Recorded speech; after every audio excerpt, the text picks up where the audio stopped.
परिवहन विभाग की लापरवाही से दिवाली पर दियों की जगह 2 दर्जन जली चिंताएं। 24 मौतों के बाद जागा परिवहन विभाग, स्लीपर बसों पर कर रहे हैं कार्रवाई। वर्षों से सड़कों पर दौड़ रही बसों का अब कर रहे हैं मापतौल। सिस्टम से सवाल, आखिर 24 मौतों का जिम्मेवार कौन? बस में बारूद होने का भी आरोप। जैसलमेर, बीते मंगलवार को जैसलमेर में हुए बस हादसे में अब तक 24 लोग अपनी जान गंवा चुके हैं और कई लोग आज भी अस्पताल में जिंदगी और मौत के बीच जंग लड़ रहे हैं। हादसे के 6 दिन बीत जाने के बाद भी अभी तक प्रशासन ने न तो घटना के कारणों का खुलासा किया है और न ही अभी तक किसी की जिम्मेवारी तय की है। जैसलमेर का परिवहन विभाग अब तक 9 स्लीपर बसों को सीज कर तशरीह करने का प्रयास जरूर कर रहा है, लेकिन इस कार्यवाही पर भी कई तरह के सवाल खड़े हो रहे हैं।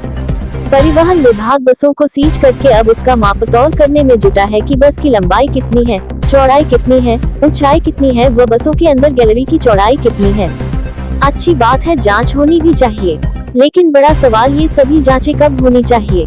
कागजों में ये सभी जांचें करके ही रजिस्ट्रेशन सर्टिफिकेट दिया जाता है, लेकिन जैसलमेर का परिवहन विभाग वर्षों से चल रही बसों की अब जांच करके उन्हें मापदंडों के विरुद्ध बताकर उन पर कार्यवाही कर रहा है। तो क्या पहले इन बसों को सही बताकर सड़कों पर दौड़ने वाले अधिकारी दोषी नहीं है?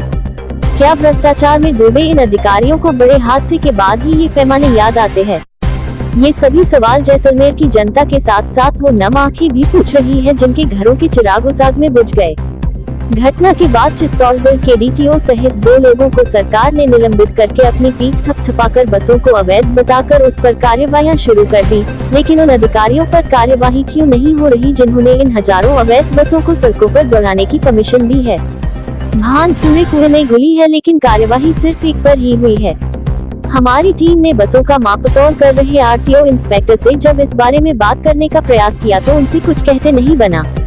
बस संचालक व पूर्व नगर परिषद सभापति अशोक तंवर से बात की तो उन्होंने बताया कि बस हादसे का कारण कोई दूसरा ही है।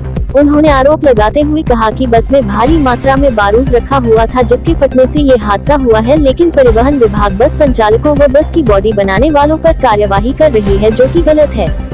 इसके अलावा आज ये लोग गाड़ियों पर कार्यवाहियां कर रहे हैं, लेकिन गाड़ियां रजिस्ट्रेशन किसने की? जिसने रजिस्ट्रेशन किया वो मुलजिम है। पूर्व सभापति के आरोपों ने परिवहन विभाग के साथ साथ जिला प्रशासन को भी सवालों के घेरे में खड़ा कर दिया है। वाकई में अगर बस में बारूद था जिसकी वजह से ये हृदय विदारक घटना हुई है, तो आज 6 दिन बीत जाने के बाद भी प्रशासन मौन क्यों है? क्यों प्रेस विज्ञप्ति जारी करके हादसे के कारणों का खुलासा नहीं किया? अगर वाकई गाड़ी में बारूद था तो क्या पुलिस इस ओर जांच कर रही है? ऐसे कई अनगिनत सवाल हैं जिस पर प्रशासन की चुप्पी ने उन जख्मों को और भी गहरा कर दिया है जो जख्म इस हादसे के बाद लोगों के दिलों पर लगे हैं। बहरहाल 2 दर्जन मृतकों के परिजनों के साथ साथ आम आवाम को भी इंतजार है कि हादसे की असली वजह का खुलासा कब होगा।